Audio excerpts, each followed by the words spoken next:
तो हम बात करते हैं मिथुन राशि की। तो मिथुन राशि वालों के लिए ग्रहण युति क्या लेकर आ रही है?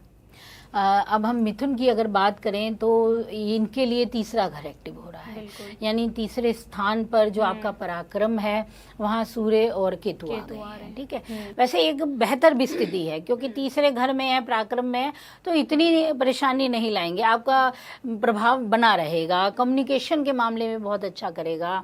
अगर आप टेलीविज़न में, मीडिया हाउस में या किसी इलेक्ट्रॉनिक वर्कशॉप में काम कर रहे हैं तो वहाँ ये आपको अच्छे परिणाम दे जाएगा। लेकिन जैसे ग्रहण लग रहा है तो क्या खराब नहीं होगी? बिल्कुल होगी, वही मैं बताऊंगी अब आगे। ठीक है।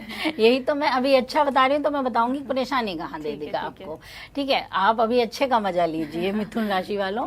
ठीक है, तो इनके लिए ये रहेगा। इनको फायदा क्या है, इनकी धार्मिक यात्राओं का योग बहुत अच्छा रहने वाला है। नए लोग जीवन में आएंगे, दोस्तों का संपर्क बनेगा।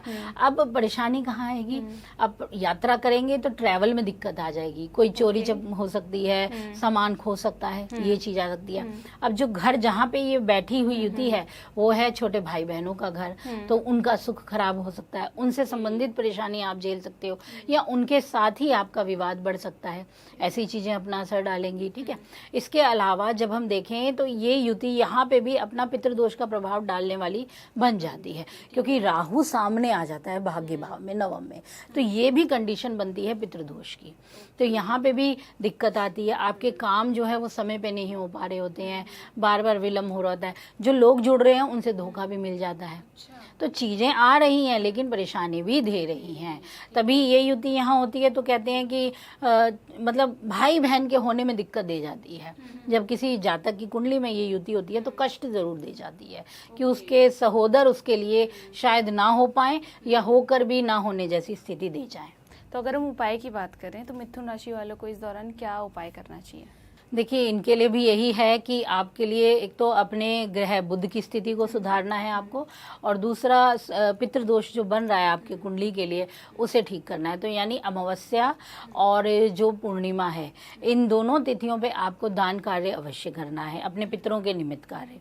ठीक है, और साथ ही साथ रविवार का दिन ज़रूर चुनें और उस दिन गुड़ का भोग ज़रूर अर्पित करें हनुमान जी को, ये कार्य अवश्य करें। तो हम बात करते हैं कर्क राशि की। तो कर्क राशि वालों के दूसरे भाव में केतु और सूर्य की युति बन रही है, तो इनके लिए अब क्या स्थिति रहेगी इस पूरे दौरान? देखिए, कर्क राशि वालों के लिए ये युति उनके धन भाव पे है। दूसरा घर हमारा धन भी है, दूसरा घर हमारी वाणी भी है, हमारा मुख है, हमारा गला है और हमारा कुटुंब है, यानी भरा पूरा परिवार है। ठीक है, तो ये इन सब पे असर आएगा ही आएगा स्वाभाविक रूप से। अब ऐसी स्थिति में क्या होगा कि आपके घर परिवार में थोड़ा वाद विवाद बढ़ सकता है, बड़ों के साथ रिश्तेदारी में कुछ ना कुछ दिक्कतें आ सकती हैं, ये चीज़ें रहेंगी। और वाणी में कठोरता आएगी, यहाँ झूठ भी आता है। केतु और का प्रभाव, जब सूर्य तो इतना आत्मिक ग्रह है, आत्मा में पीड़ा आ गई है, केतु आया तो आत्मा को पीड़ित कर रहा है, तो यानी व्यक्ति झूठ बोलने में भी माहिर हो जाएगा, अपनी गलतियों को छुपाने के लिए हर संभव कोशिश करेगा। तो ये युति यहाँ ये प्रभाव देती है, व्यक्ति वास्तविकता से दूर चला जाता है, ऐसी कंडीशन आती है। उसे लगता है कि नहीं, जो मैं कर रहा हूँ वो सही है। स्वाभिमान, अहंकार, अभिमान की स्थिति उसकी वाणी से झलकने लगती है। ये चीज़ें एक प्रभावशाली वक्ता बना सकती है, लेकिन वाणी तब अच्छी होगी जब आपका अन्य ग्रह अच्छे हैं, वरना ये आपको हकलाहट दे सकती है, जुबान में परेशानी होती है, गले से रिलेटेड रोग दे सकती है। आंखों यानी नेत्र, हमारे सूर्य हैं, केतु वहाँ की ज्योति खराब कर रहा है, तो नेत्र संबंधी रोग दे सकती है, दांतों की खराबी दे सकती है। तो ये जो चीजें होंगी ये इस एक महीने के दौरान ही आपको फील हो सकती है, बिल्कुल हो सकती है इनका प्रभाव। और जिस जातक की कुंडली में ही बनी हुई है तो उसको तो स्वाभाविक रूप से मैं तो कहूँगी कमेंट करके बताएं सभी लोग कि आखिर उनको क्या लगता है, इस तरह का है या नहीं है, तो उनको अपने आप ही पता चलेगा, दूसरों को भी, कि क्या युति दे रही है। छोटी छोटी चीजें, क्योंकि ये वैज्ञानिक आधार है, ये अंधविश्वास नहीं है। जब आप ग्रहों की बात कर रहे हो तो लॉजिक ही चल रहा है, वहाँ पे बिना लॉजिक के काम नहीं चल रहा है। अब जब हम देखेंगे कि कर्क राशि को कहाँ लाभ मिलेगा, कहाँ है, तो वो ये लाभ रहेगा कि लंबी इन्वेस्टमेंट, कोई बड़ी इन्वेस्टमेंट आने वाले समय के लिए आप कर लेंगे। इंश्योरेंस से रिलेटेड कोई काम आप करना चाहेंगे वो कर पाएंगे।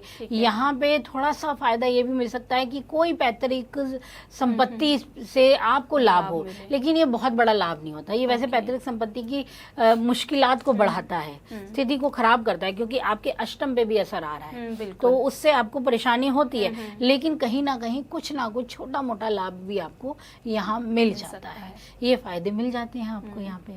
ठीक है, तो कर्क राशि वालों के लिए कहीं ना कहीं स्थिति संभल कर चलने को कह रही है इस दौरान। ठीक है, अगर हम तो उपाय की बात करें तो कर्क राशि वालों को ग्रहण युति के दौरान क्या उपाय करना चाहिए? कर्क राशि वालों के लिए अच्छा है कि आप नियमित रूप से कार्य करें कि सूर्य को जल चढ़ाना शुरू कर दीजिए। दूसरा कार्य आपको ये करना है कि हर या तो शनिवार के दिन या नियमित रूप से अपना बना लीजिए कि गाय को कुछ ना कुछ खिलाएं। कोई भी चौपाया पशु जो होते हैं, दुधारी पशु, उनको कुछ खिलाएं अवश्य। ये कार्य पूरा नियमित कर सके नियमित करें, अगर नहीं कर पा रहे तो शनिवार के दिन इस कार्य को जरूर करें। इसी प्रकार की वीडियोस देखने के लिए हमें सब्सक्राइब करना ना भूलें और एस्ट्रोलॉजी से जुड़ी लेटेस्ट जानकारी के लिए डाउनलोड करें माई ज्योतिष ऐप।